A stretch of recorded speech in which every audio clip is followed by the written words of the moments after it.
Sepsis is at the heart of Biome's mission, and no one better than you understands the crucial role that diagnostics plays in sepsis management.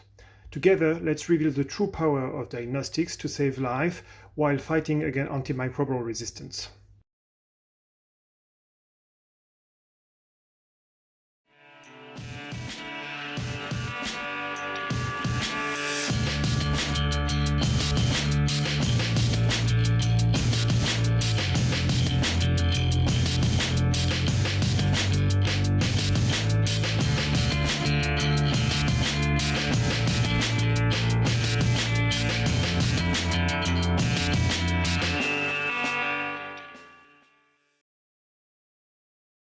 Good morning, good afternoon, and good evening.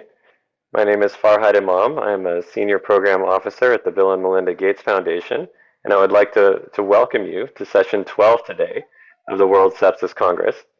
I would like to thank bioMérieux as the exclusive sponsor of today's session, and I'm very excited to bring to you a series of speakers today focused on important aspects of relevant to sepsis.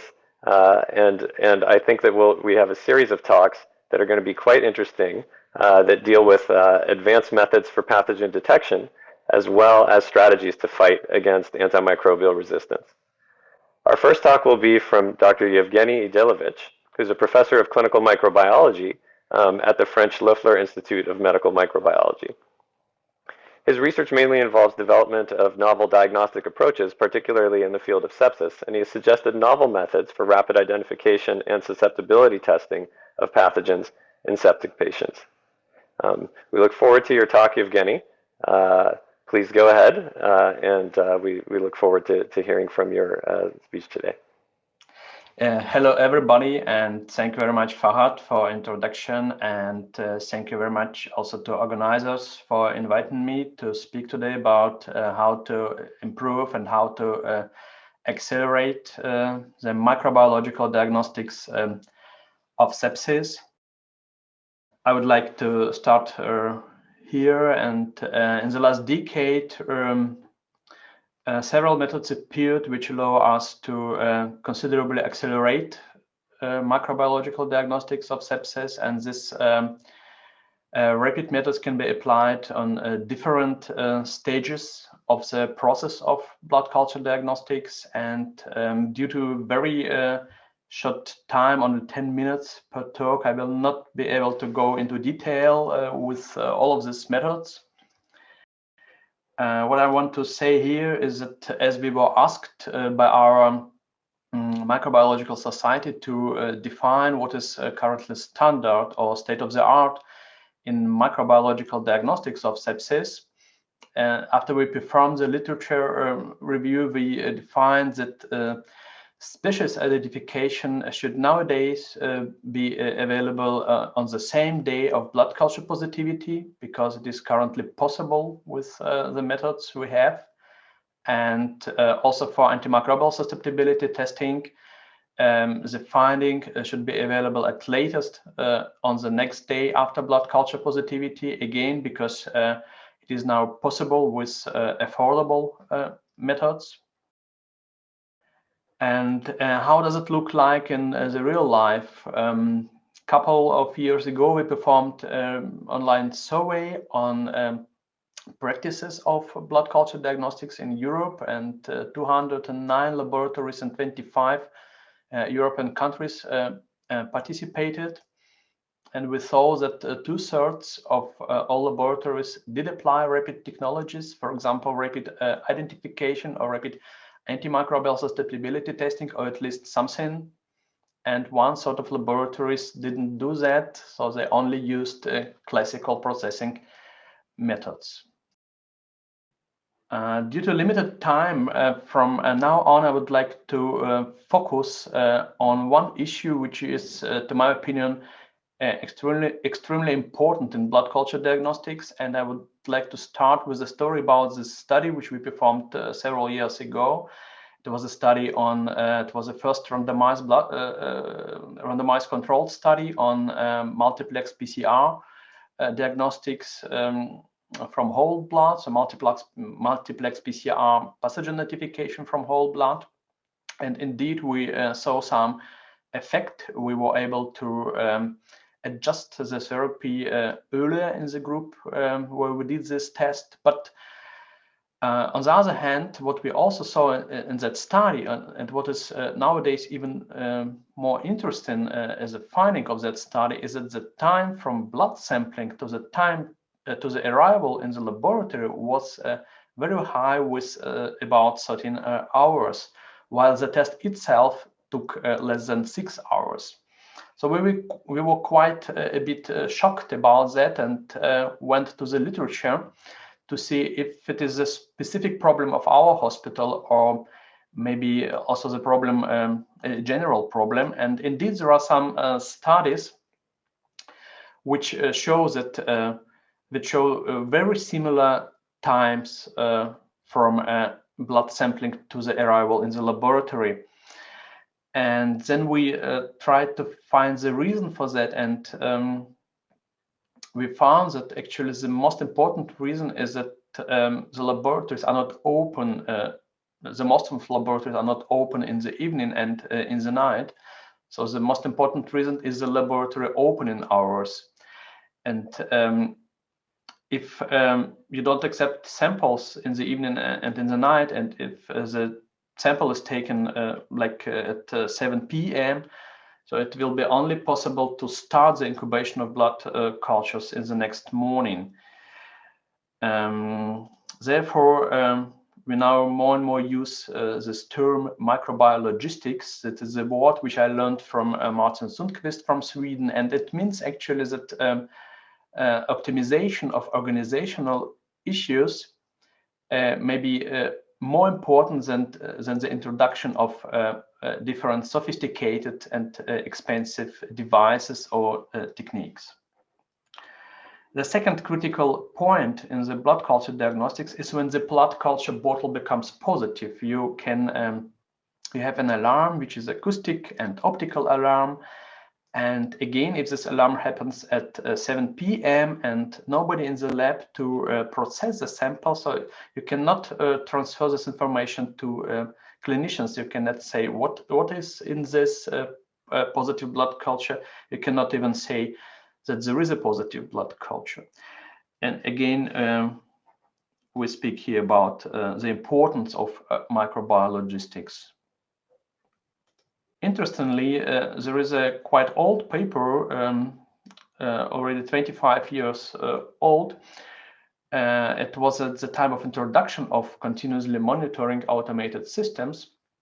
And I just want to read the conclusion of the authors. They write that no time benefit for detection of positive blood cultures is gained with continuously measuring systems if on one hand loading and on the other hand processing of vials is organized discontinuously as in our laboratory.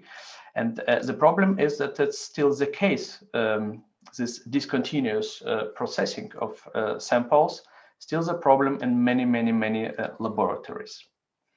Again, let's go back to the survey which we performed a couple of years ago, and we asked the question, how many laboratories are able to start the incubation of blood culture bottles 24 hours a day? And it was less than the half of laboratories in Europe. And those laboratories which do not offer this 24-hour service only cover like about 10.5 hours a day. And the second critical question, how many laboratories are able to start processing blood cultures immediately after there is a positivity signal 24 hours a day?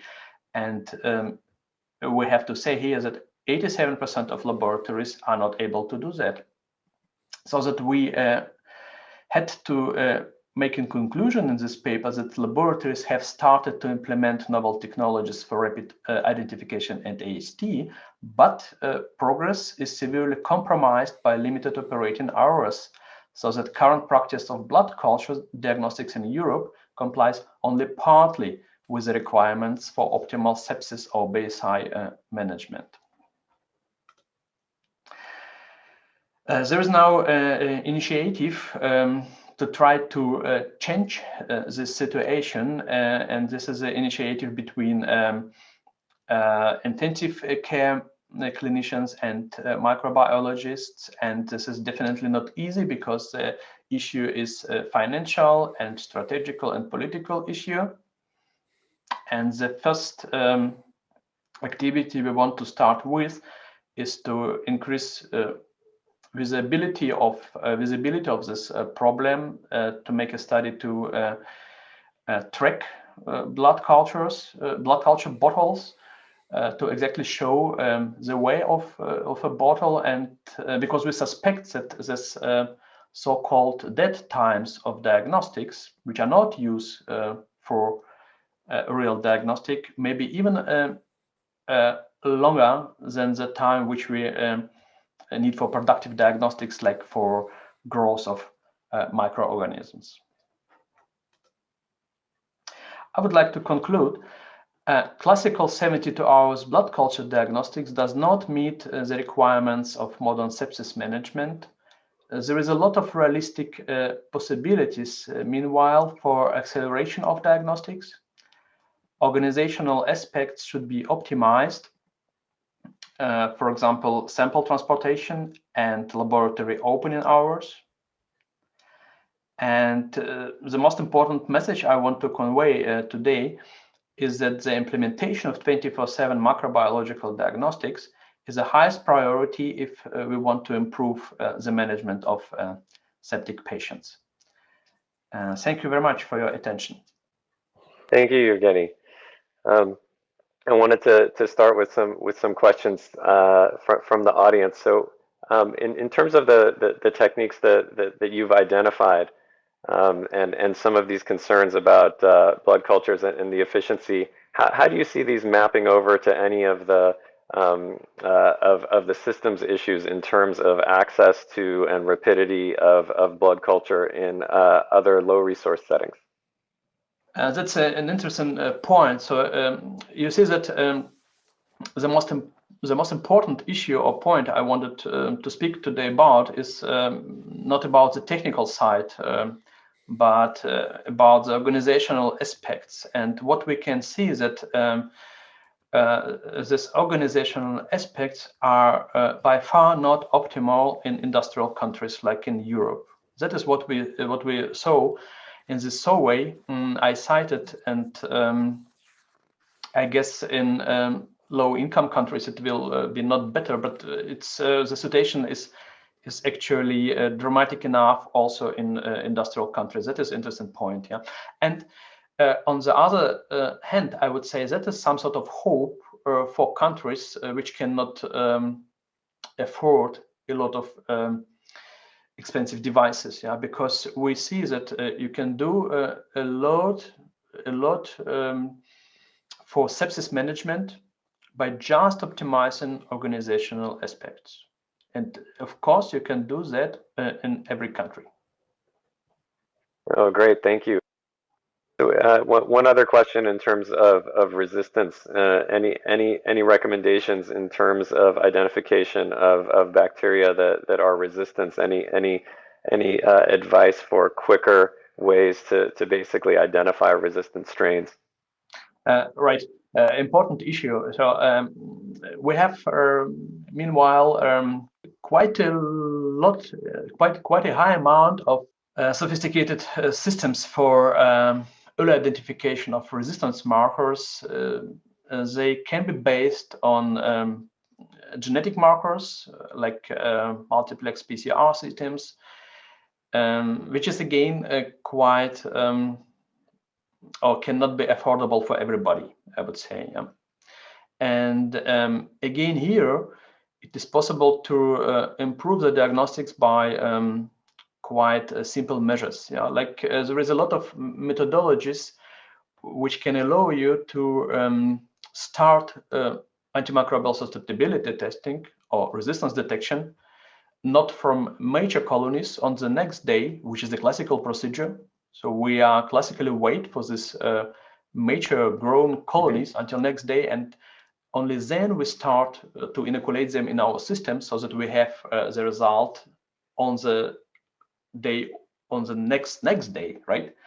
And there's enough procedures described which cost almost nothing, which allow us to inoculate our AST systems, any system used, already on the same day of blood culture positivity. You can use first the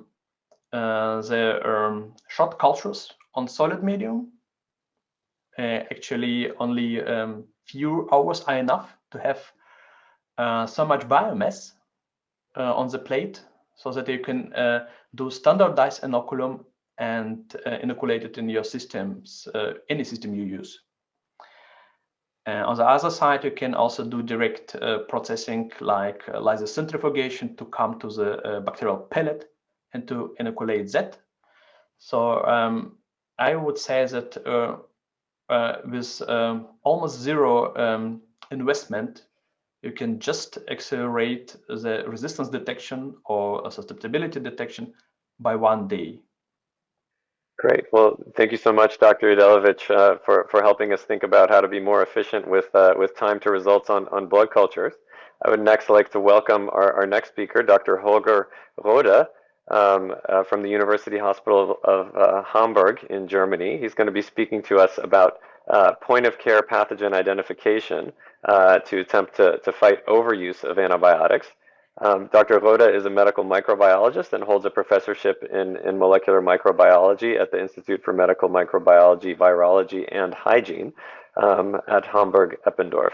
His group is interested in molecular pathogenesis of foreign material-associated infections, the clinical validation of novel technologies for the detection and characterization of bacterial pathogens, and the analysis of effects of antibiotic usage gained by implementation of rapid methods for pathogen detection.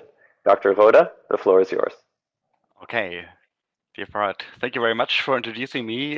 Dear ladies and gentlemen, it's a great pleasure for me to talk today about the role of point-of-care pathogen identification in the context of overuse of antibiotics.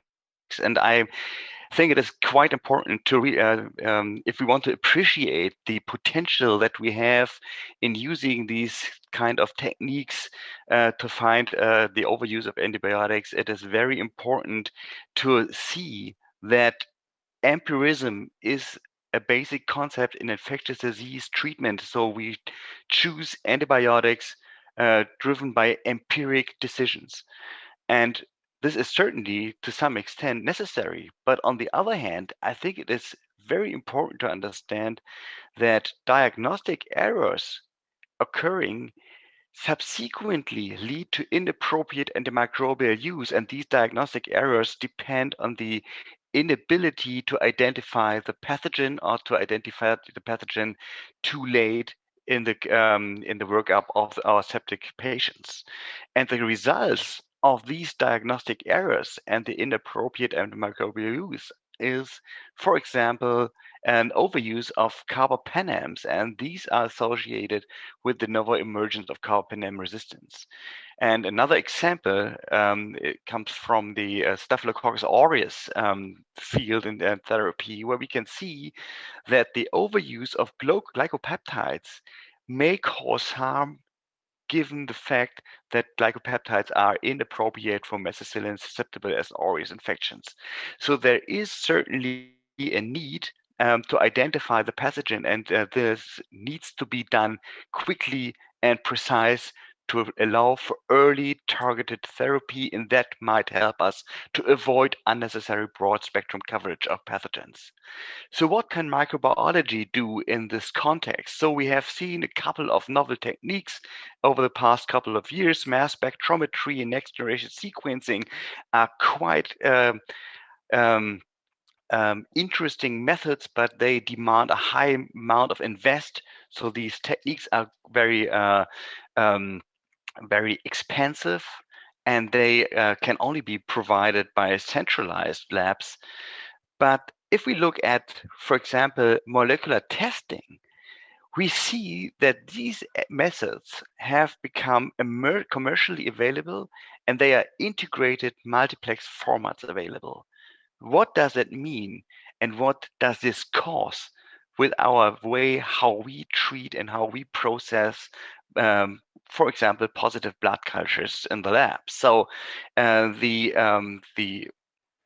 these integrated systems are characterized by the idea that we combine different steps from DNA extractions over amplification, detection, interpretation into one cartridge, into one system. And by doing so, we open the door of PCR tests also for non-PCR trained personnel. So you don't need specifically trained PCR personnel anymore. And on the other hand, you also need no dedicated room concept. So the infrastructure for providing PCR assays is becoming easier to achieve. And that means that the implementation of rapid amplification, integrated amplification assays make it feasible to provide PCR assays even in small scale labs. So if we look at blood culture diagnostics, we see that there's a couple of commercially available systems, and they all have in common that they identify species from positive blood cultures, for example, and these are combined with the identification of lead or key resistance markers, for example, MAC-A, VAN-AB, or a couple of beta-lactamases. And these systems work extremely rapid. So from start to the report, you will only need 1 hour to 1.5 hours. So that is extremely efficient and rapid. And so what does this cause? So in blood culture diagnostics, we see that conventionally we need 24 hours for subculturing and identification of our species, and an additional 24 hours for susceptibility testing. So if you use molecular assays, you can immediately, at a time when we usually would provide a microscopic result to the clinician, provide species identification and resistance markers. And appreciating that the time point at when a microscopic result is initially communicated to the clinician is the moment at which the most significant changes in therapeutic strategies are being taken. This is really a critical step which could change the quality of antibiotic treatment. And in fact, if we look at Staphylococcus aureus bacteremia, we can really see that introducing a molecular assay into the workup of positive blood cultures really speeds up the time to detection of the methicillin resistant or methicillin susceptible phenotype, resulting in a speeding up the time to optimal treatment. So these patients are being treated in an optimized way. So, and this has been documented in a couple of studies. It needs to be stressed that unfortunately these studies fail to report to identify outcome changes, like mortality outcome changes for these patients.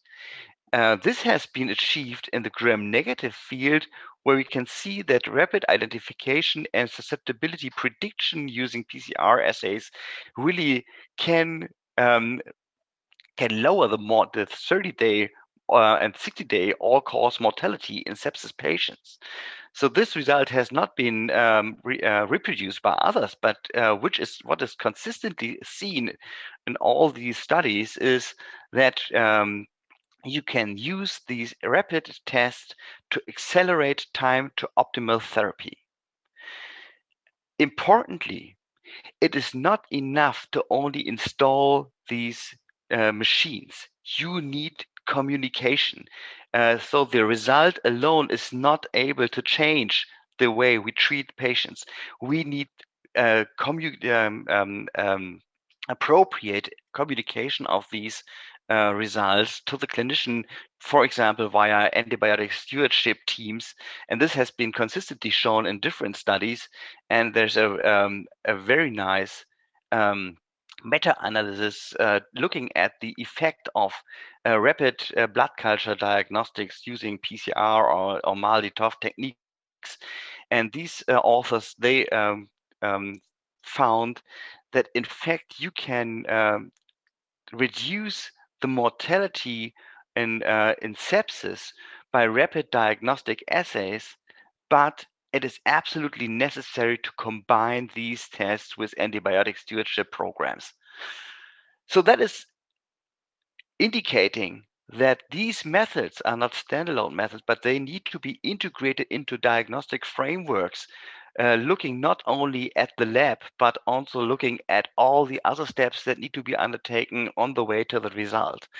And certainly, in the ideal world, the speed you gain by using point of care assays and molecular tests is then optimal if these the time of transport and reporting are short, which is evidently only done when the healthcare provider and the lab service are in close proximity. But in fact, today we are confronted with long transport between the healthcare provider and the lab service, and this transport times this really eats up the effects that you gain by using rapid diagnostics.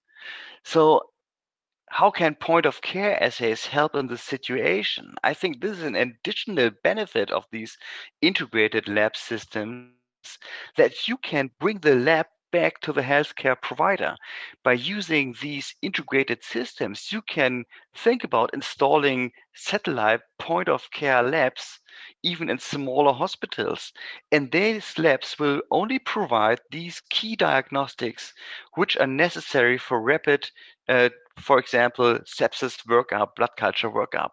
And then you really can here shunt the time and really make use of the speed that you get by using the molecular tests.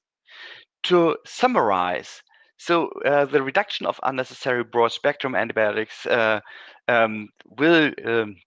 is necessary to reduce selection pressures and to optimize favorable outcomes of patients. And the basis for this is accurate and rapid pathogen detection. Point of care assays provide easy access platforms for rapid pathogen detection, accelerated reporting. So these commercial point of care format amplification assays are capable to characterize pathogens and resistance determinants from positive blood cultures, but also other clinical specimens. The amplification-based point-of-care assays have the potential to support decentralization of rapid pathogen detection and outsourcing in long-distance specimen transportation, which have inherently slowed down specimen processing, can be turned back at least a little bit. And finally, I think it is evident that point-of-care assays have proven effects on time to optimal therapy and the reduction of the use of broad spectrum antibiotics. And it is really important to consider that point of care testing alone is not enough. These assays must be combined with antimicrobial stewardship programs. And with that, I thank you for your attention. I'm happy to take any questions. Thank you. Thank you, Dr. Rohde. I think there's a couple of questions here I'd love to ask you from the audience. So one is that, thinking from the perspective of a clinician, it's always difficult when you have a sick patient in front of you not to act. And so, although point of care testing brings, as you say, the time cycle closer to the bedside, to the patient, to that clinical decision, can it ever be fast enough to stop a clinician who's concerned about a patient from starting antibiotics and at least that first course prior to getting some kind of microbial answer? Excellent question. Certainly, I'm fully aware of the fact that you have to act. So if there's a critical patient, you have to act. You have to apply antibiotics. But having these techniques in our hands, you can have on one hand, or you can bring patients back to smaller spectrum antibiotics faster on one hand. And on the other hand, so in Germany, for example, we have a very low prevalence of ESBL and carbapenem resistant organisms in the majority of the population. Nevertheless, carbapenems are the first line of antibiotics, even in non-critical patients. So, and having these techniques, we can provide additional confidence to the clinician by demonstrating that we can fast identify these potentially difficult to treat pathogens for rapid then escalation to broad spectrum antibiotics. So that is another effect that needs to be considered, and so that's why I think. But it needs to be integrated into a framework where these empiric therapies are immediately associated with the demand for pathogen identification. I think that is at some places not optimally organized. Sure, and then time for one more question. So what about reliance on these point of care tests? Some people were saying, you know, in their hands, they often get indeterminate, let's say, from a PCR test, and then, you know, so they're waiting, and then the answer they get ultimately isn't an answer. Is that just an issue of the technology catching up and getting good enough and it's moving fast enough that we can assume that it will get there, or is that an inherent limitation in these kind of point of care tests? And another excellent question. And I think so maybe the term point of care is a little bit misleading because it suggests that these tests will be performed by clinicians at the bedside. I think that, and that is also our experience here, that these tests are very reliable, they are robust, but you still need a certain degree of knowledge how to handle specimens in the lab. So I think that still it needs to be these instrument needs to be placed in a lab environment, and so if you do this handling according to the manufacturer's instructions, they are really robust, and you can really lower the number um, of of tests that do not provide a reliable result. But there still are issues regarding the robustness of these tests, absolutely, and this needs to be worked on in the future, absolutely. Well, thank you, Dr. Rohde, for your expertise and for the presentation. I'd now like to move on to Dr. Senjuti Saha from Dhaka, Bangladesh. Unfortunately, Dr. Saha is unable to join us today. She has COVID and is having too much coughing, unfortunately, to be able to give her presentation. She is doing well, but unfortunately not well enough to be able to provide the presentation. This is unfortunately too common a story among colleagues, friends, and family in the world. I would like to tell you a little bit about Dr. Saha and her work at the Child Health Research Foundation in Bangladesh. She works at the intersection of molecular biology and public health. And after completing her PhD in molecular genetics at the University of Toronto in Canada, she moved back to Bangladesh to work on the front lines of public health. Currently, she focuses on pediatric preventable infectious diseases, and her goals are to use modern molecular technologies like some of the things that you've heard about already today, including on-site metagenomics. This is genome sequencing of multiple different bacteria that may be present in a sample all at once, to identify etiologies that evade standard laboratory testing, which is traditionally targeted laboratory testing, and even to be able to do that in resource-constrained settings. She's also working to establish genomic surveillance to track and understand the molecular basis of antimicrobial resistance in endemic bacterial pathogens, and estimating the indirect impacts of vaccines on the overall health system of resource-constrained settings. Her work is grounded in advancing health and research equity in Bangladesh and beyond. If you'll see by the slide that she's asked us to share with you all, that she's a strong advocate of science by and for the many, not the few, and that she has a strong belief that everyone across this world should have equal access to the practice and the benefits of science.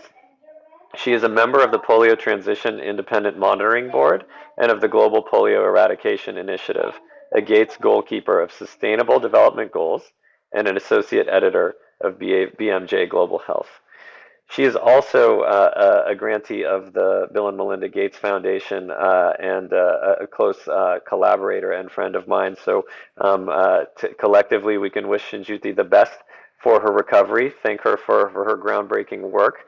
I did one of the slides that you may have seen if you saw my talk yesterday in one of the earlier sessions was actually from her work, where she was able to identify so-called mystery pathogens in meningitis samples, neonatal meningitis samples that had gone that were undiagnosed. Basically, these were very, very critically ill infants with cerebrospinal fluid that was clearly highly inflammatory, but using the traditional culture directed targeted PCR and antigen-based testing that is available, there was no answer obtained. So these were culture-negative meningitis samples, clearly severe clinical cases. And using untargeted metagenomics, she was able to solve half of these cases and identify pathogens that were non-traditional, that physicians and even infectious disease specialists would not normally think cause neonatal meningitis. So again, just recognizing that the importance of untargeted techniques and bringing them to global health settings can help us understand new pathogens, new potential vaccine and drug targets that otherwise we wouldn't know to use and that our empiric therapies maybe are not effective for. Senjuti, I've tried to do justice to what otherwise would have been a really amazing talk, and hopefully we'll get a chance to hear from you in the near future and get to hear your story in full. In the meantime, we'll move right ahead to Dr. Jessica Manning. She's going to be talking to us about the scaling of pathogen detection for sepsis in the global health community, using techniques very similar to Dr. Saha's. She's based at the International Center of Research in Cambodia. She's an infectious disease physician scientist with the NIAID, the National Institute of Allergy and Infectious Disease, at the National Institutes of Health in America. Since 2008, she has lived and worked in Africa and Southeast Asia with a research focus on mosquito-borne diseases like dengue and malaria. Since 2017, Jessica has led NIAID's clinical and translational research efforts aimed at better understanding vector-borne diseases in Southeast Asia. And in today's world with unexpected and explosive outbreaks, her team uses new technologies like metagenomics, next-generation sequencing to identify pathogens in sick patients, as well as innovative approaches such as vaccine development targeting the mosquito itself to try and curb future epidemics. Currently, she is an assistant clinical investigator and also serving as a science attaché at the U.S. Embassy at Phnom Penh and head of NIAID's International Center of Excellence in Research in Cambodia. I should mention that both of these investigators, Dr. Manning and Dr. Saha, with their metagenomic sequencing, were the first scientific groups in each of their respective countries of Bangladesh and Cambodia to be able to identify and sequence and assemble the COVID virus in the current pandemic. So really, truly making groundbreaking public health impact in addition to doing cutting-edge research. Dr. Manning, please go ahead and begin your presentation. Great. Thank you, Farhad, for the introduction. And in Senjuti's honor, I will be speaking about IDC for both of us. So today I'm going to be talking about scaling pathogen detection in a global health setting. And really, when it comes to being a physician here in Cambodia, we're certainly limited in terms of what diagnostics are available to us. And in our typical resource scarce setting, we know that there is a whole host of pathogens out there responsible for these diseases. And really, the reason we started asking these questions is because we had a dengue cohort that we'd set up in Cambodia. As Farhad mentioned, I'm primarily interested in vector-borne diseases. And we realized that really only about 10% of those fevers were due to dengue in non-epidemic years. And so it begged the question of what else was causing these fevers in our cohort in this peri-urban area of Cambodia. And so we posed to to Bill Melinda Gates Foundation and the Chan Zuckerberg BioHub, how we could employ metagenomic next generation sequencing to really understand what was the microbial landscape in Cambodia. And for our own purposes related to vector-borne diseases, how could we find more underappreciated vector-borne diseases using these new technologies? And since Senjuti is not here, I thought I would go ahead and introduce very quickly how pathogen metagenomics works for the rest of the group here. And so, as Farhad mentioned, it's about sequencing all of the pathogens in a particular clinical sample. So we have a sick patient who comes in with a fever, and we take sera, or now nasopharyngeal swabs as well. But the data I'll be presenting to you today is actually just from sera alone. And all those pathogens that are present in that patient sample, including commensals, particularly for the swabs, then we move either through an RNA or DNA extraction process. We deplete human rRNA through the way using a fast select kit. And then all of that is basically a typical shotgun approach where we've prepared a DNA or a cDNA library that is chopped up into lots of different pieces that get sequenced on our iSeq, which we were fortunate to receive through the Bill and Melinda Gates Foundation, which is the smallest platform that Illumina has, producing about 6 million reads per run. And then all of that basically goes to a cloud-based open source platform called IDSeq that then assembles our reads and gives us a taxonomic identification of what pathogens are most likely causing disease in that patient. We're also able to look at AMR, we're able to look at the microbiome, and we're able to do some phylogenetics within just only this platform. And so this was really powerful here in Cambodia, where most people do not have PhDs in bioinformatics, yet they want the actionable public health information that can come from metagenomics. And so we started with our pediatric cohort, which was about 800 children that reported to a peri-urban hospital with a catchment area of 50,000 people, but all the children from about 10 kilometers. And then with the IDSeq study that we call our cross-sectional febrile cohort, we were able to expand that to all ages. So from 6 months of age to 65 years of age, we then basically expanded that group to more than 1,200 people, and the majority of which were still children coming in. And as of last week, when I last looked at the numbers, since we started in the summer of 2019, we have enrolled 650 patients, and we've sequenced about 83% of those patients, not without certainly roadblocks along the way, but overall, we've been fairly pleased with the success doing this here in Cambodia, where we have a variety of obstacles. And in that large cohort, we get about a 50% pathogen detection rate in our patient samples. And if you'll recall, I mentioned the data I'm showing you now is only from sera, because we did this starting out looking for what was the microbial landscape in sera, but also what were underappreciated vector-borne diseases. And so we're certainly missing and those initial respiratory infections and GI infections that may be contributing. But moving along, what we initially saw in terms of both the proverbial and the actual microbial landscapes here is that because we happened to do this during an arboviral epidemic here, is that the majority of the largest clinical category was vector-borne diseases. And again, this is biased because we were only initially picking sera.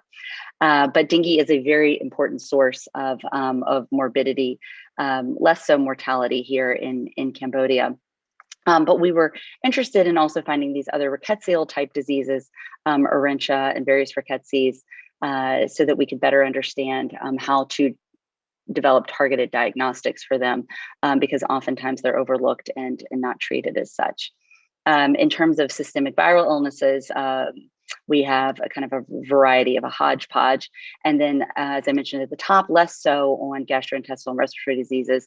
And then we have a handful of bacterial illnesses that were from this peri-urban hospital. And again, in our district provincial hospitals in Cambodia, we do not have true ICUs. And so part of what I'll talk about scaling today is moving into those more complex medical environments, but also why detecting bacterial genomes has been a bit more of a challenge from sera in our particular clinical setting.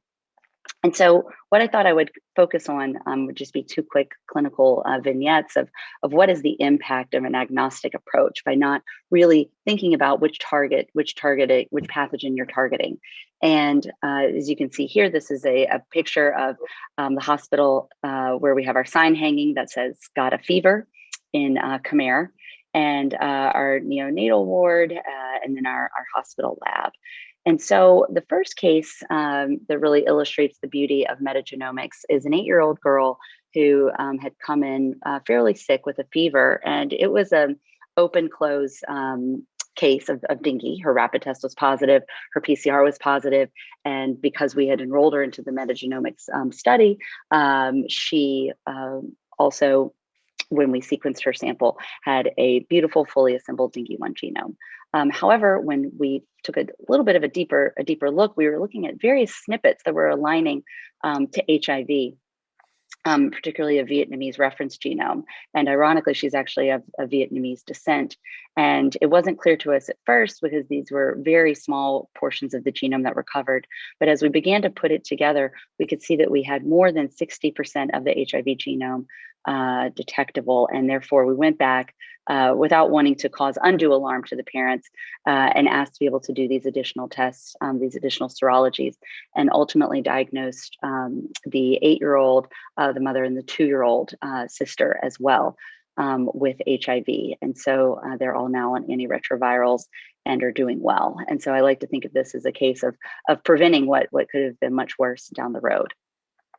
Now, another case is, and I would mention that I have photo permissions for all of these photos, is a 13-year-old female who had been coming in for several months, driving on a motorbike more than an hour to this peri-urban hospital. She lived out in the forest and coming in continually with these fevers, aches, and chills, and was told she had dengue, but tests were always negative. And so she was enrolled in the metagenomics study. And at one point, she had a rapid test that was positive, but actually she had no dengue on metagenomics. But we began to see various contigs for Plasmodium vivax. And as you know, right now in Cambodia, we're trying to eliminate malaria. And so there's very low levels. And so we went back to the field, and sure enough, we found, despite all the negative RDTs, and a negative PCR, we saw very, very low parasitemia of 16 parasites per microliter. So she was then hospitalized for treatment with primaquine, which is standard of care if you have Vivax here, but is not consistently given. So presumably she had just been relapsing from the primaquine because, relapsing from the Vivax because she'd been, had not had liver eradicating therapies. So again, that was another chance to intervene before she was continually misdiagnosed and ultimately much sicker at the end of the day. So I also don't have time today to talk about all of the different ways that we use metagenomics from a population level in terms of dengue and Zika and chikungunya, as well as COVID. But we're able to really take individual cases and learn about pathogen transmission. And I think this is important when we think about, in a global health setting, resource allocation, vaccine deployments, and how we change our national surveillance in terms of our targeted tests that can better pick up and appreciate these diseases. So very quickly, I'll just mention, as we've scaled from the pediatric cohort to the IDC cohort, we're very pleased to have been selected for phase 2 of the Gates Grand Challenge to now expand from our peri-urban hospital that you see here right in the middle. All these black dots represent anywhere from 1 to 6 patients who've already been enrolled and sequenced in our phase 1. To move over here to the right, where you can see this dense red urban area that is Phnom Penh, a city of more than 2 million, and 3 hospitals that we are moving into, the National Pediatric Hospital with a large ICU, a large general hospital with 28 ICU beds, as well as a maternity hospital. And we're particularly excited because this will be our opportunity to really move more into complicated disease, to see more sepsis that oftentimes when people are so sick, they may bypass some of the provincial hospitals to get to these major referral centers. And so our goal is to really scale up the number of patients that we enroll and sequence. And I think the question to scaling here is bigger, better. And so we've already scaled up from our iSeq that was 4 to 6 million reads to this beautiful NextSeq that our lab technician trainee is standing with that just arrived last month, which will provide up to 1 billion reads, and we can actually run 200 samples at a time instead of 4 to 6 million. But with that scaling up, certainly we've met some bumps that we've been able to work out in terms of how we improve our internet speeds here. How do we innovate to have more high throughput methods to be able to prepare that many libraries for the sequencer.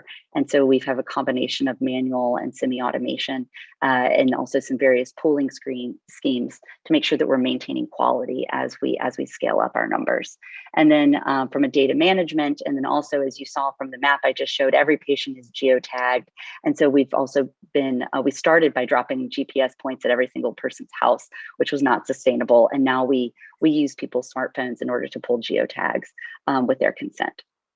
So with that, I will just mention our future goals of expansion into these hospitals, as I mentioned, to understand more complicated infectious etiologies in the ICU leading to sepsis, and then also being able to optimize metagenomics. In our case, with the iSeq, it was difficult to really identify those more complex bacterial genomes.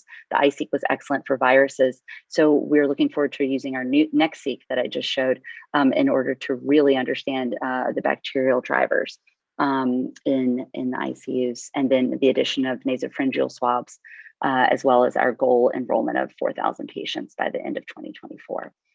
None of this would be possible without our amazing team here in Cambodia, which you can see here, as well as all of our partners in the government here in Cambodia, as well as everyone back in the US who helps support our mission here in Cambodia to ultimately understand disease and improve outcomes. So with that, I'll be happy to take any questions. Thank you. Thanks, Dr. Manning, for that great presentation. I mean, you raise an interesting point of capacity being limiting sometimes in terms of these methods, and that you were able to accomplish a certain number of and answer a certain number of questions with a basic sequencer, and you're now moving to something that has a higher capacity. Now, is that kind of just more samples now that you're going to be able to run in parallel, or are you also looking at incorporating other kinds of questions? Let's say, for instance, microbiome questions that maybe a smaller capacity sequencer would not have the ability to assay. That is a great question, Farhad. So I think the point of the microbiome we've actually been thinking about a lot over the last month since we got the NextSeq, because we are now collecting the nasopharyngeal swabs, and there's a lot of interesting questions, obviously, in terms of respiratory infections, if we're seeing shifts in microbiomes in our pediatric cohort or in these febrile cohorts. And what if you are using an iSeq, if you do a 16S amplicon, which obviously more targeted, you're not going to catch any viruses, then the iSeq would actually be fine for the microbiome from a nasopharyngeal swab. However, if you want to talk about multiplexing, running lots of samples at a single time, and instead of using 16S, doing everything still as shotgun, then the NextSeq is going to allow for a lot more versatility and scaling. Because when I think of the number of samples I can put on the NextSeq and how much these cartridges cost between an iSeq and a NextSeq, then you actually are moving more into the cost effectiveness of it by being able to put more samples on and do it in a single run, as opposed to you doing 16S here on an iSeq, doing metagenomics here on the NextSeq. So I think it's just a question of kind of pick your poison. But that's what we're thinking in terms of how we're using the NextSeq, both more samples, but also eliminating the need for extra runs, but still being able to answer questions about microbiome.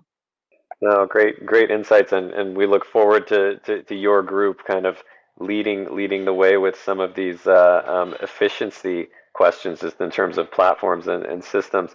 There was another question about the dengue case, for instance. How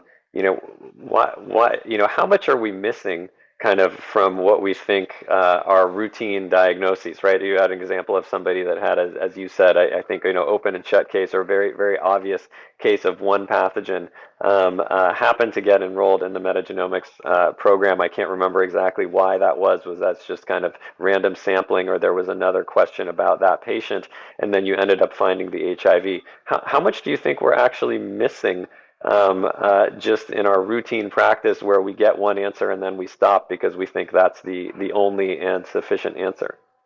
I think co-infections, right, or what keep infectious disease doctors awake at night, right? They're certainly possible, but you don't know what you don't know, and oftentimes we do stop, and especially with something like dengue, where there's not necessarily a targeted treatment. You're going to provide supportive care, and then maybe they look a little better and they go on their way. And especially here, where maybe people kind of disappear, there's a lot of migration for labor. Then it's never picked up again when they have another fever. So I think that the beauty of metagenomics is that maybe we are missing things, but we just don't know that we are. And it has been eye-opening. We have multiple co-infections that we found. I only just went through those two cases because they are very obvious clinical cases. But yes, there are co-infections out there, and it's just to what matter of clinical degree, we can find them. Got you. Well, thanks, Dr. Manning, for your time and for your talk. We look forward to ongoing learnings from you and your group in Cambodia. I would next like to invite to the floor Dr. Martin Grobusch from the University of Amsterdam in the Netherlands. He's going to be talking to us about the challenges of AMR in fighting tuberculosis. He obtained his medical degree from Bonn in Germany, and his specializations in internal medicine, infectious disease, and tropical medicine in the UK and in Berlin. For a period of time, he was a full-time tropical disease researcher at in Tübingen, Germany, as well as at the Albert Schweitzer Hospital in Lambaréné, Gabon, and is full professor of infectious diseases at the University of Witwatersrand, Johannesburg, since 2005. He's been the chair of tropical medicine and travel medicine at the University of Amsterdam, and brings a lifetime of expertise in this field. We look forward to hearing from you, Dr. Grobusch, about your talk today. Thank you very much, Farhad, for your very nice introduction, and thanks to the organizers of the conference for inviting me to speak today. I'm tasked with addressing the challenges of AMR in fighting tuberculosis. And I'd like to start with pointing out that the diseases we are discussing these days are all closely intertwined. Sepsis and HIV, for instance, and as well sepsis, of course, and COVID. And again, COVID, of course, and tuberculosis. This is a slide from the recent Global TB World Report 2020, Global TB Report 2020, showing how dramatic the impact of the COVID pandemic is on the care for all of those with other chronic diseases, including chronic infectious diseases such as HIV and tuberculosis. The connection between MTB, bacteremia, and sepsis, and TB and sepsis actually is quite clear. What we frequently overlook in the TB field is that many tuberculosis cases go together with an MTB bacteremia, and sepsis, very often caused by the same, but sometimes also by a different strain. This problem is much more pronounced in adults than in children, but in both groups it has considerable proportions. If we look at sepsis, etiology and outcomes in adults in sub-Saharan Africa, we shall see that not only HIV is a very important factor, but that a large proportion, a considerable proportion, of course, different in various or differing in different settings, but still that different proportions of all cases which we label as sepsis cases are owed to tuberculosis. And if we then look at MTB bloodstream infections and the mortality risk in seriously ill adults with HIV, we see that tuberculosis and HIV together, and in particular, if it comes to a bloodstream infection, are a considerable reason, a significant reason for mortality in patients, not only in sub-Saharan Africa, but there in many places in particular. Now, if we look at the let's say 3 groups of high burden countries pertaining to tuberculosis, then of course we do have a TB problem, but we also have a TB-HIV and in particular an MDR-TB problem. And this all culminates in a fairly large number of countries, actually mostly in low and income or exclusively in low and middle income countries, where these 3 pandemics come together, actually, where we have a significant overlap of our TB patients being co-infected with HIV and at the same time having a drug-resistant strain of tuberculosis. In maybe half of the cases nursed through incomplete treatment, and in about half of the cases already primarily acquired as multi-drug resistance. If you look again at HIV and multi-drug resistant tuberculosis, then we see that in almost all countries afflicted, the double problem really amounts to a dimension which is one of our major obstacles in our quest to overcome the TB problem, and on our way along the end TB strategy to optimize control, even up to elimination, if not eradication. The WHO has set very, very ambitious goals, milestones and targets in order to eliminate TB. And what we see here is that if we look at the percentage reduction in absolute numbers of TB deaths, in TB incidence rates, etc., it becomes clear if we look here at the lower circle that unfortunately the end is still not in sight.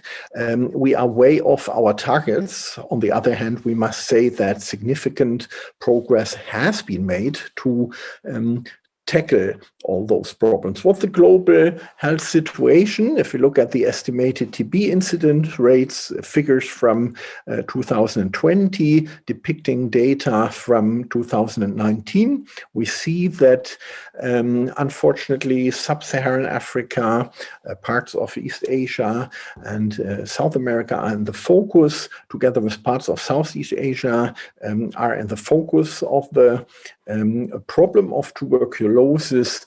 In total, we do see falling trends, or we see trends that death and incidences are falling, yet we are still far from reaching our goals. And one of the major obstacles, of course, is the spread of MDR-TB.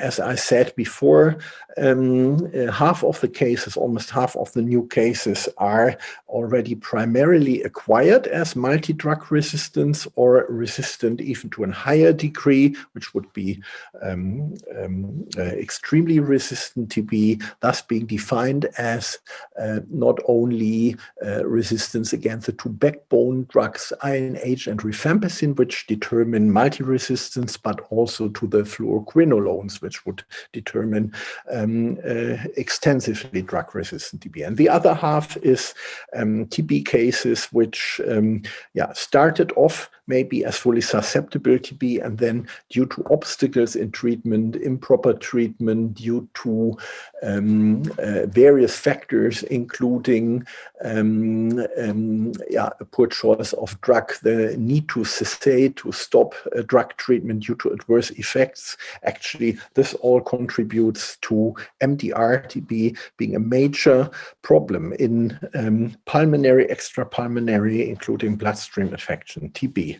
Now, if we look at the world map, then the biggest concern is, of course, about those countries which bear the brunt of the infections, not only in terms of rates, but also in absolute numbers. But I would just like to briefly point out how complex the problematic is, because naturally, in our control efforts, we focus on the big problems. But I would like to take you for a second here to this place in Central Africa, Gabon, a place where I'm working, just to show that what we can see here is that we witness in very remote population spread over a African rainforest area, actually, that there is an enormous clustering and spread of drug-resistant strains. Now, on a global scale, with only very few people, not much more than 1 million living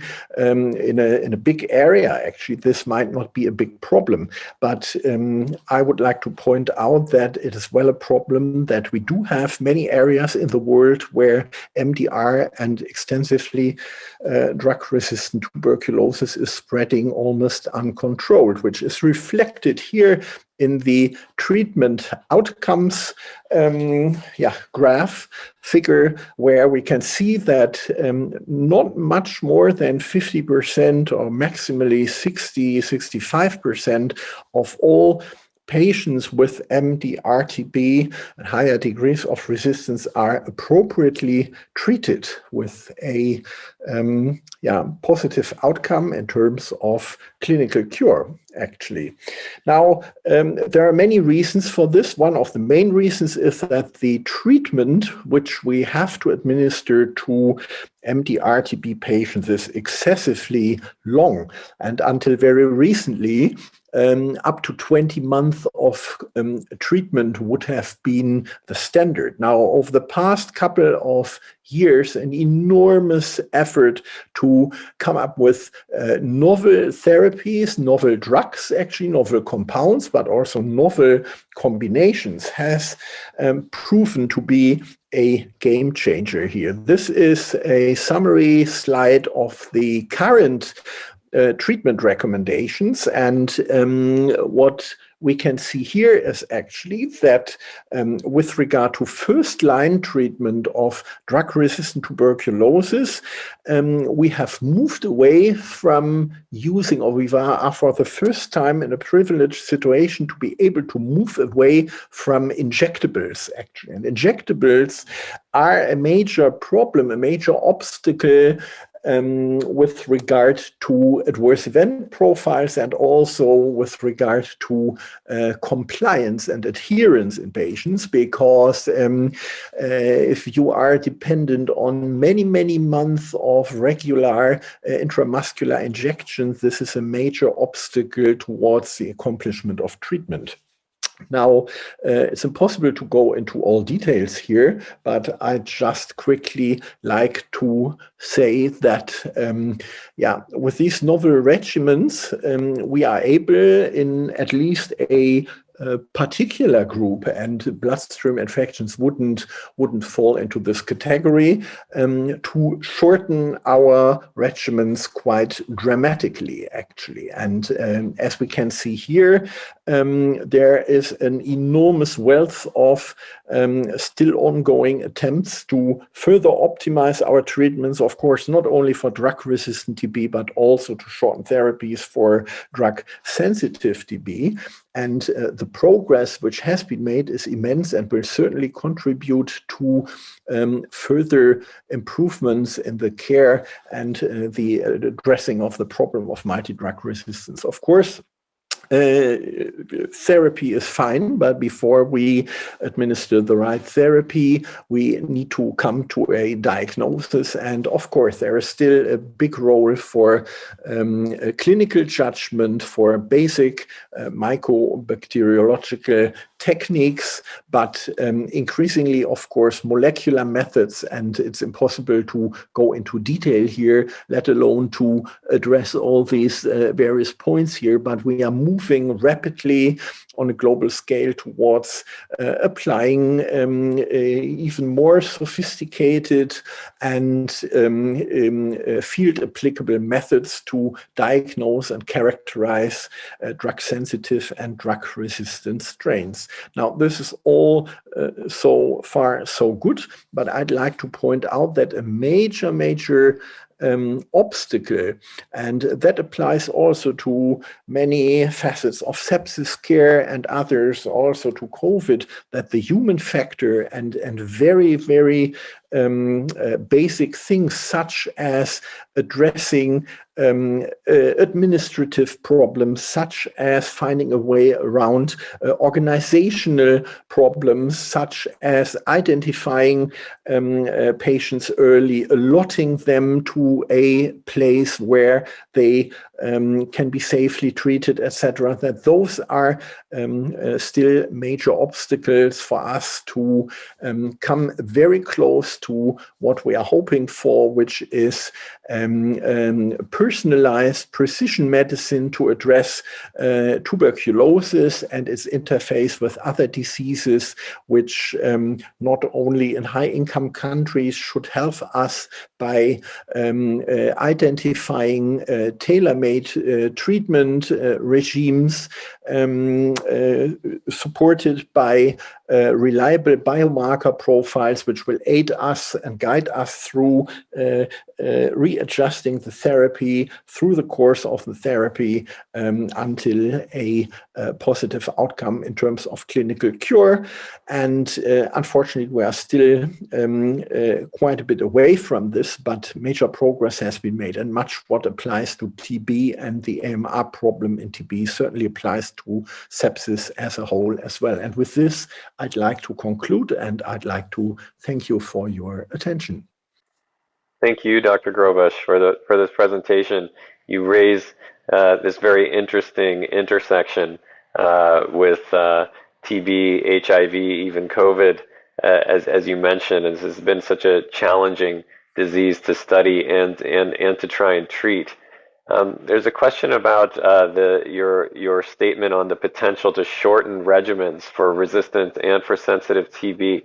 How short do you think these regimens can get, and how is there a better way, or maybe not a better way, but is there a, with these regimens being so long, months long, are we anywhere close to having the right biomarkers to be able to do this in a way that's anything more than empiric?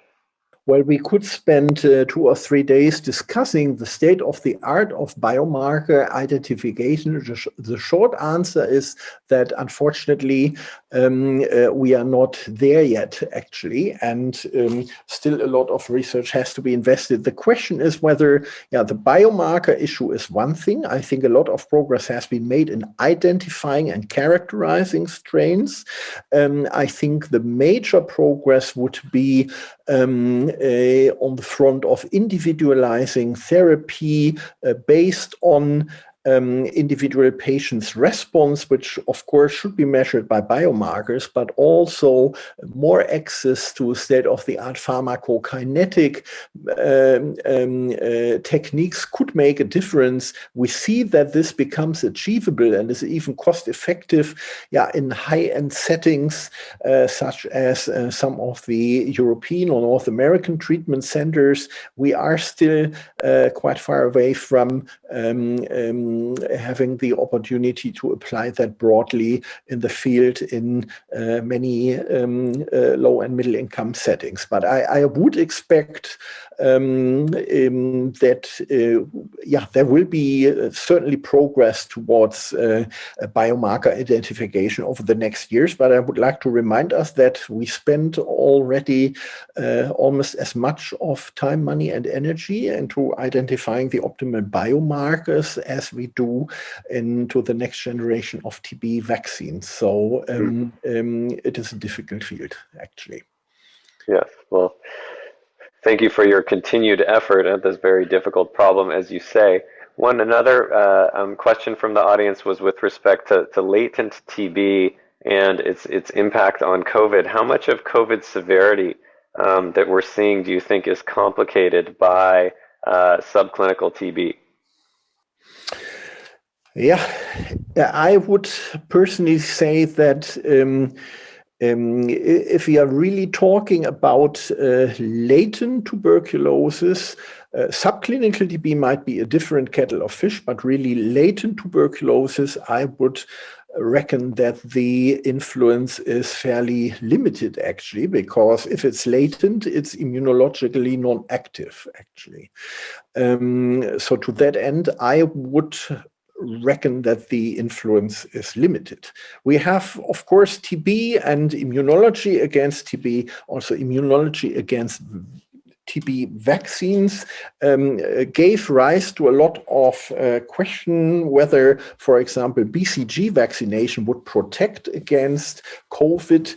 There is a lot of good reasoning why that could be the case. About 20 clinical trials have now been initiated, and as a contributor to one of those who is still not published, but where it's already known and has been communicated, we have seen in a cohort of 6,500 Dutch elderly people whom we vaccinated, of which we vaccinated half with BCG and the other half not, that there is zero effect with regard to protection against COVID, actually. And and that would mean maybe in conclusion, it's not really correct to do that. But I would say this also underpins the notion that at least for latent TB, I would not expect much in terms of cross interaction interference. Well, thank you very much, Dr. Grobusch, for your talk today. I would now like to welcome Dr. Taslimarif Saiyed from the Center for Cellular Molecular Platforms in India. He is going to be talking to us today about sepsis and antimicrobial resistance, and speaking both about therapeutic and diagnostic interventions. Where are we is the title of his call, of his talk. His initial training was in Germany and the United States for his PhD and postdoctoral work. Also has undergone training in management for biotech and innovation from QB3 at UC Santa Cruz, Berkeley, and San Francisco. He has undergone as well as at the Wharton School of Management. He is now adjunct faculty at the Indian Institute of Technology in Madras and also at the Amrita Institute School of Biotechnology, where he heads the Discovery and Innovation Accelerator program. He is actively involved in promoting innovation in life sciences and healthcare and supporting translation of discoveries, and we look forward to your talk today, Dr. Saiyed. Thank you so much, Dr. Imam, and hello, everyone. Hope everyone is keeping safe. Today, I want to largely talk about, for this particular session, about sepsis and AMR and some of the innovations that we are seeing closely from India. So I wanted to talk about it a little bit more and kind of share the recent updates that are coming in. As Dr. Imam mentioned, we are based out of Bangalore. It's a Bangalore Life Science Cluster. And we are Department of Biotechnology of Government of India as an organization. Largely, we are involved in promoting deep science innovations and converting or translating academic knowledge that has been already out and making it more so industry ready by doing the translation bit on that.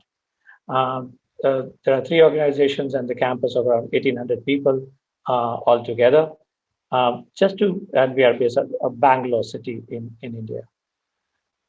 We all know about this. I do not want to talk about it larger, but I think in terms of the impact of AMR, the global tsunami, as we call it, health tsunami, Asia remains one of the biggest, critical issue, and more so in India, which possibly has much significant numbers in AMR, and hence more infections and leading to many complications that could come, including sepsis kind of situations as we go forward. We all know about the drivers in India. The numbers are very high in terms of the mortality rate. It's almost like 415 for every 100,000 people that actually get infectious disease. And already it's a 700,000 deaths that we have per year, and which is, as per the AMR issue, as we know, around 10 million mortality over by 2050. India is estimated the number, which is around 2 to 2.5 million, which is significantly high to that. That's the larger reason that it becomes very important that in India and with India, major efforts are built to minimize the AMR as we go forward, and also have solutions to ensure that the treatments happen with early diagnostics too. At the same time, the issue in terms of the neonates also is very, very high. 1 million Indian children die in the first 4 weeks of their life each year. That's 1 million, and and a lot of these deaths, around almost 200,000, are caused by sepsis, and that's a significantly large number for early birth connected the deaths we have. We have many efforts that we are doing at CCAM broadly in terms of what we want to do in terms of prevention of these diseases and AMR, which leads to kind of delayed infection treatment causing sepsis. And we have capabilities that we are building in prevention, diagnostics, and new drugs. A 10 seconds perspective on that. On prevention, we are looking at air decontamination in ICU setting using biomonitor, which uses combination of textile chemistry and aerodynamics. Koyo Labs has a US FDA approved product for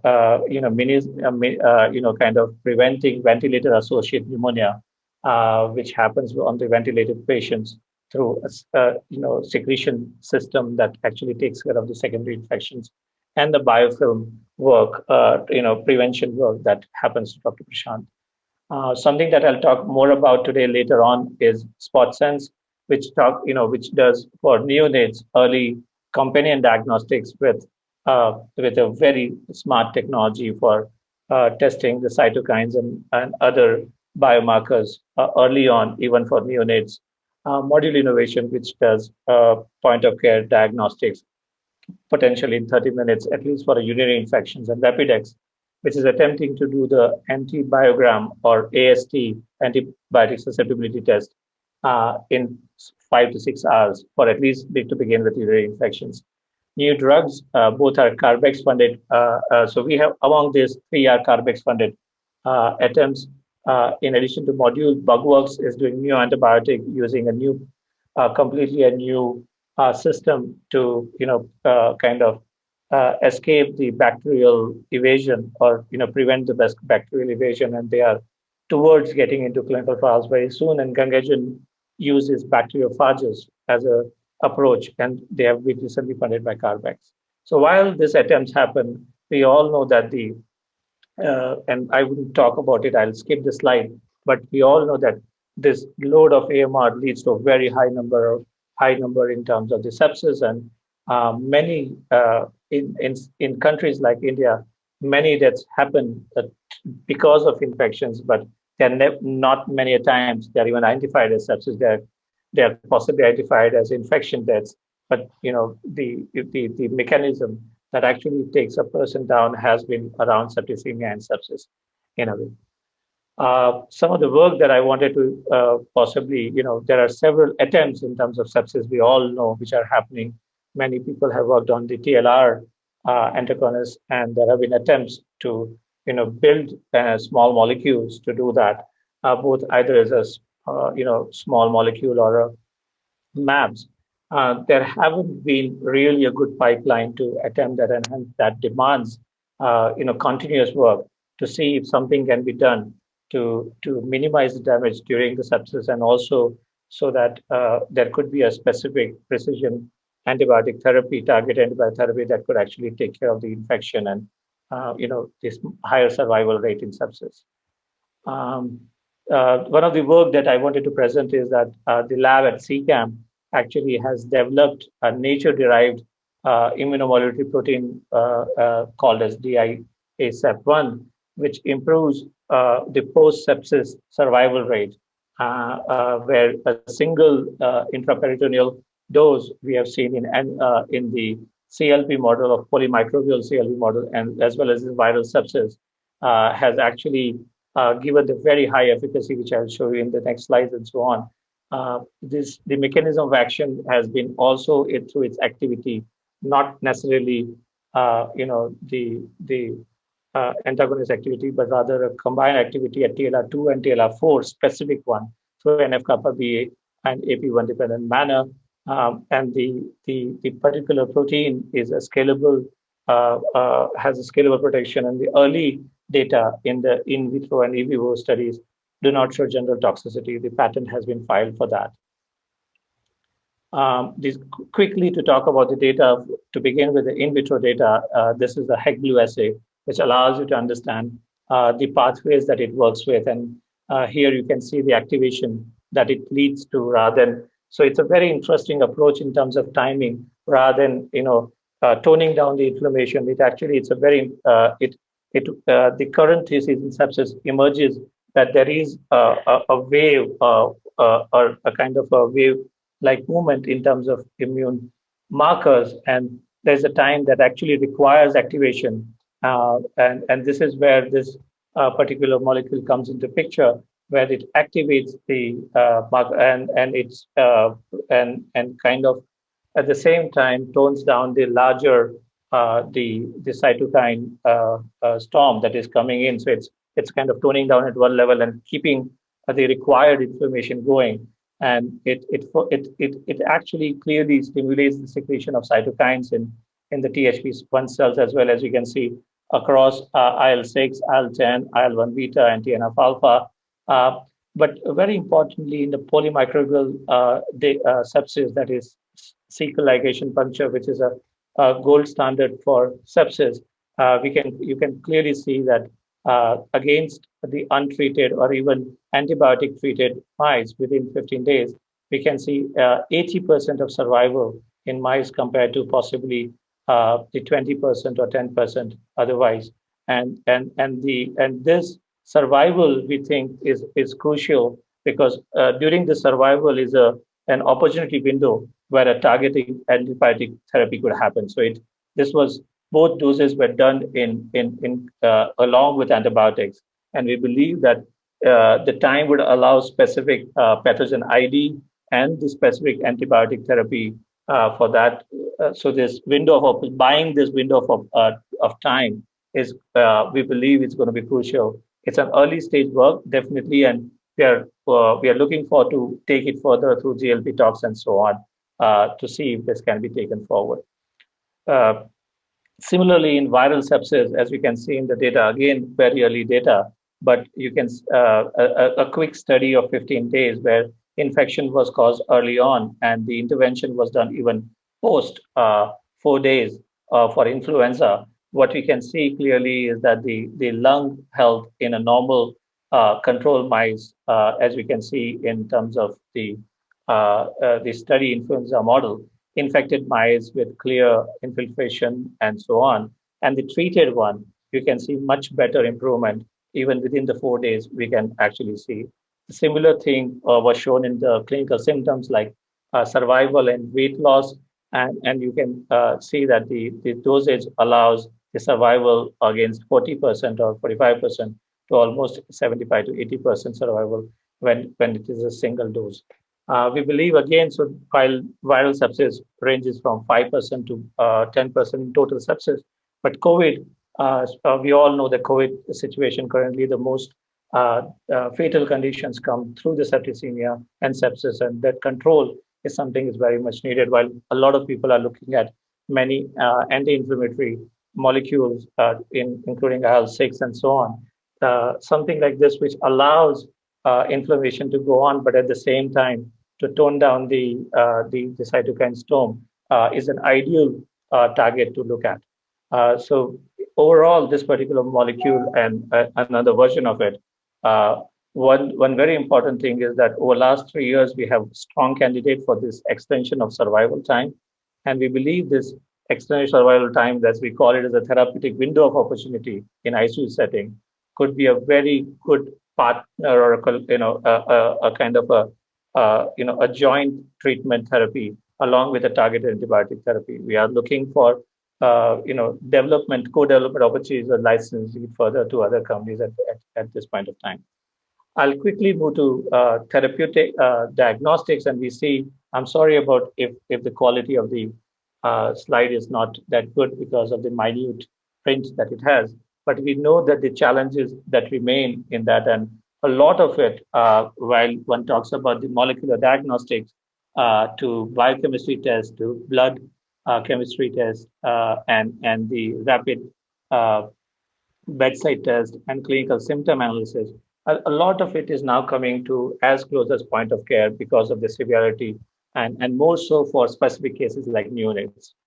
I just wanted to bring about a very quick, excellent work that one of our innovators have done, that is in neonatal sepsis. And we know about the issue in neonatal sepsis and the challenge of, while on treatment, to challenge to understand the cytokine levels.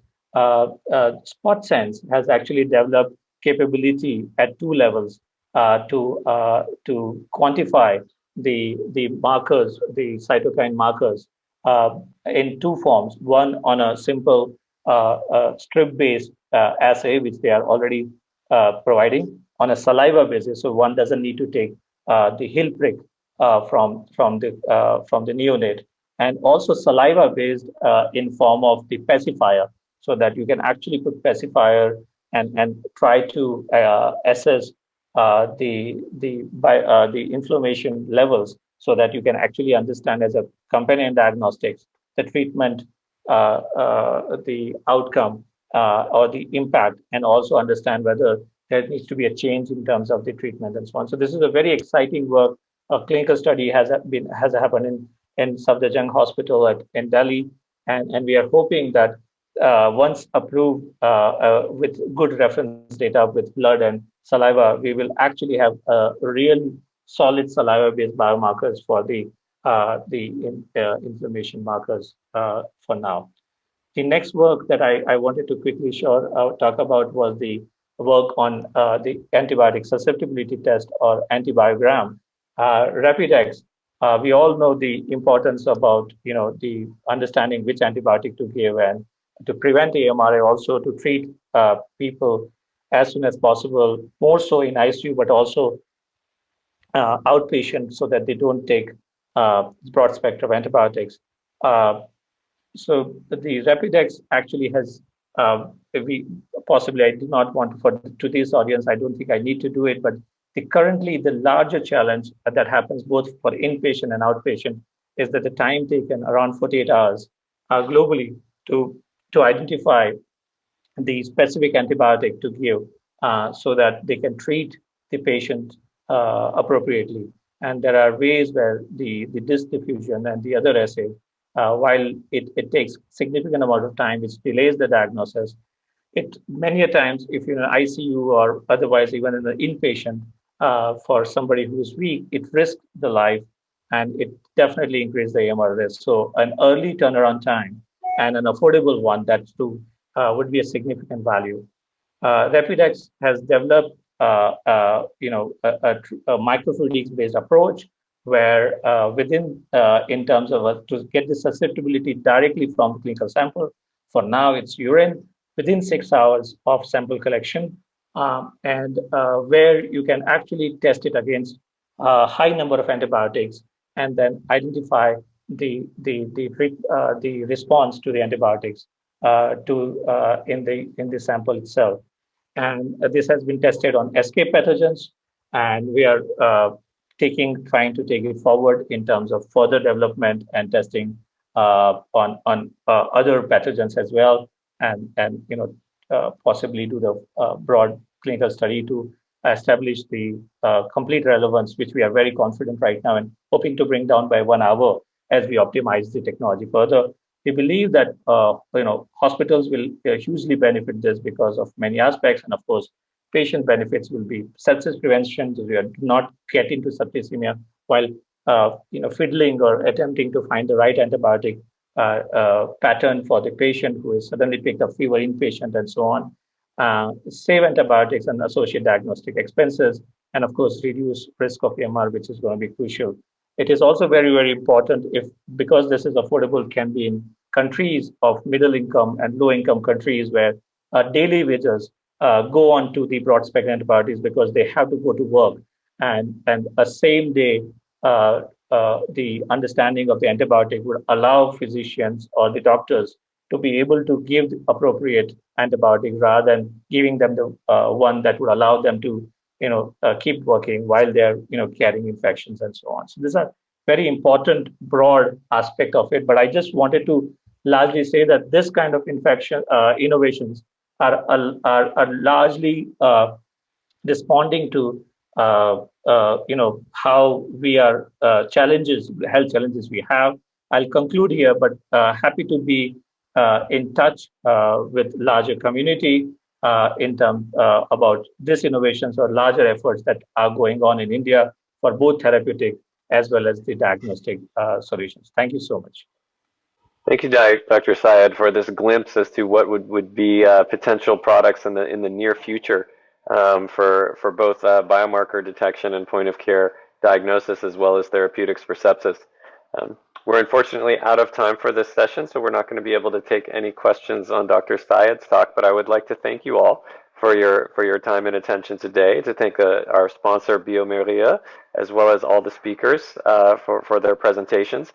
We look forward to your continued attendance in the upcoming sessions of the World Sepsis Congress and encourage you to visit the website, to sign the Sepsis Declaration, and to follow posts on social media. Thank you again for your time and attention.